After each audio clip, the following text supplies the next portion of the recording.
Carla pumayag na manligaw si Jomar sa kanya, at Carla may paalala kay Jomar.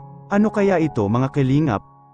Malalaman na natin mamaya mga kalingap, at sanay hindi nyo po makalimutan na mag-like sa video na ito. At maraming salamat po sa pagsuporta, lalo na po kay Kuya Val Santos at Kalingap Rab. At paunawa atin po munang pakinggan ang istorya upang ating malaman ang nilalaman nito.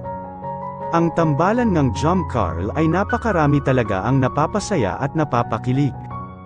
Una na nga riyan ay ang ating mga kababayang mga OFW. Kaya lagi talaga silang nakasuporta sa anumang mga gaganapin nila Jomar at Carla. At talagang kinikilig ang mga viewers lalo na kapag nag-uusap na sila Jomar at Carla mga kalingap. At nakita nila na ang ganda ni Carla at napakabait at matalino pa umano si Carla mga kalingap. Lalo na noong ganapin ang kaarawan ni Carla ay hindi talaga malilimutan ang mga mensaheng sinabi ni Carla mga kalingap. Kaya talaga itong si Jomar ay mas lalong napapamahal kay Carla, at habang tumatagal ay mas lalong nakikilala nila ang isa't isa, lalo na si Jomar na talagang alagang-alaga niya si Carla at hangang-hanga siya sa angking ganda ni Carla mga kalingap, at Carla muling nagpaalam sa kanya si Jomar ng panliligaw. At Carla pumayag na pala, makikita natin sa video. Alam mo Carla, kasi ako ngayon, kasi first time kitang nandito sa bahay eh. Siya nga pala Carla, naalala ko lang. Kasi, di ba, after nung dibo mo, nung nag-shower, di ba, may, naalala ko lang na pinayagan mo nga pala akong, manligaw sa'yo. Kasi ako nun eh. Basta ako, hindi kita bibiguin sa panligaw ko sa'yo. Wala po yun. Kasi hindi naman po ako basta-basta nagtitiwala. Kasi iniisip ko po yung pagkakaibigan natin. Ano po masira. At sa ating nakita at narinig ay talaga daw seryoso umano si Jomar sa panliligaw sa dalaga mga kalingap.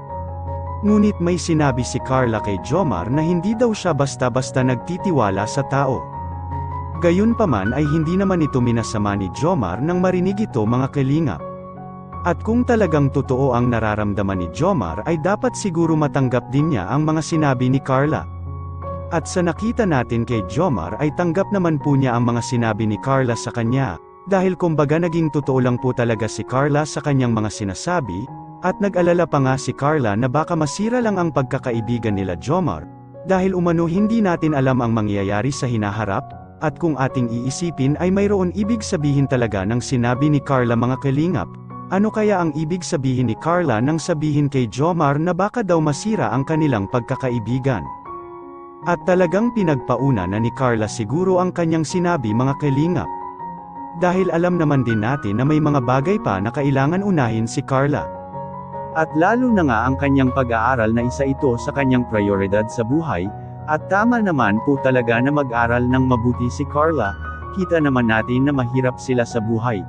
Gayunpaman ay baka isa lamang itong eksena sa kanilang teleserye at para mas lalong nakakakilig ang istorya mga kalingap. Gayunpaman isipin din natin na ang sinabi din ni Jomar kay Carla ay seryoso umano siya sa kanyang panliligaw kay Carla. Kayo po mga kalingap, ano po masasabi nyo? At muli po marami pong salamat sa pagsuporta.